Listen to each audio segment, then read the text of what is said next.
भाभी कल आलू के पराठे बनाना। सुमन खाना खाते खाते अपने मन में सोचती है। हर दिन नई नई फरमाइशें होती हैं इन लोगों की। एक तो वैसे ही ठंड का मौसम है, सुबह सुबह उठने का मन नहीं करता, ऊपर से छोले पूरी बनाने के लिए तो जल्दी उठना पड़ेगा।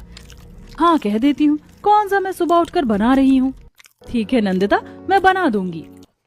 खाना खाने के बाद सुमन सारे बर्तन रसोई में रख देती है और अपने कमरे में जाकर ड्रेस चेंज करके बेड पर बैठकर मोबाइल देखने लगती है। तभी कमल वहां आता है और कहता है, सुमन तुम्हें याद है ना, कल तुम्हें आलू पराठा बनाना है नाश्ते में। सोते समय भी आपको खाने पीने के अलावा कुछ दिखाई नहीं देता क्या? मैं थक गई हूँ, सोने जा रही हूँ, आप भी सो जाओ।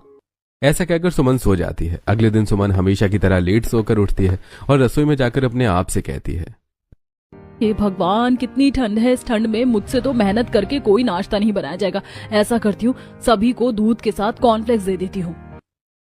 और फिर सुमन सभी के लिए गरम गरम दूध में कॉर्नफ्लेक्स डालकर नाश्ते में दे देती है। ये देखकर भावना कहती है, बहू आज तो तू नाश्ते में छोले पूरी बनाने वाली थी और तूने ये दूध के साथ कॉर्नफ्लेक्स दे दिया।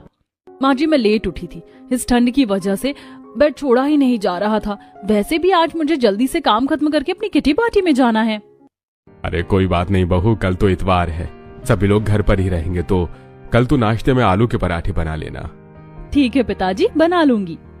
सभी लोगों के नाश्ता करने के बाद शीलाबाई आती है और वो घर की साफ सफाई करके बर्तन धो देती है। तब सुमन शीलाबाई से कहती है, शीलाबाई मैं किटी पार्टी के लिए तैयार हो रही हूँ, तब तक तुम सभी के लिए कॉफी बना दो और मेरी कॉफी मेरे कमरे में ही पहुँचा देना। आपने मुझे झाड़ू बर्तन के लिए रखा है, ये एक्स्ट्रा काम के एक्स्ट्रा पैसे लगेंगे मेम साहब। अरे शीलाबाई तू तो बड़ी तेज है, अब कॉफी बनाने के भी पैसे लेगी क्या? अच्छा अच्छा ठीक है ले लेना, लेकिन अभी तो बना दे।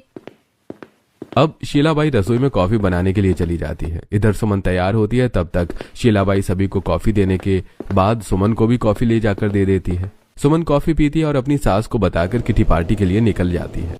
थोड़ी देर में वो होटल में अपनी किटी पार्टी की टेबल पर पहुंच जाती है, जहां सब बैठे थे और गरम गरम कॉफी पी रहे थे। लगता है तुमने अपनी ड्रेस को ढूंढने में काफी मेहनत की है। ये तो है, मैं हमेशा ही सबसे यूनिक ड्रेस पहनती हूँ, सभी मेरी ड्रेस की तारीफ करते हैं। वैसे सुमन बाहर वाले तारीफ करते हैं तो क्या हुआ, घर वाले तो तुम्हारी बुराई करते हैं। मैंने सुना है कि तुम अपने घर वालों को अच्छा नाश्ता बनाकर नहीं खिलाती और तुम्हारे हाथों में टेस्ट भी नहीं है। ऐसी कोई बात नहीं है, और वैसे सास तो बहुओं की बुराई करती ही है, चाहे तुम्हारी हो या मेरी। किटी पार्टी में अक्सर सेजल और सुमन की नोकझोंक होती ही रहती थी।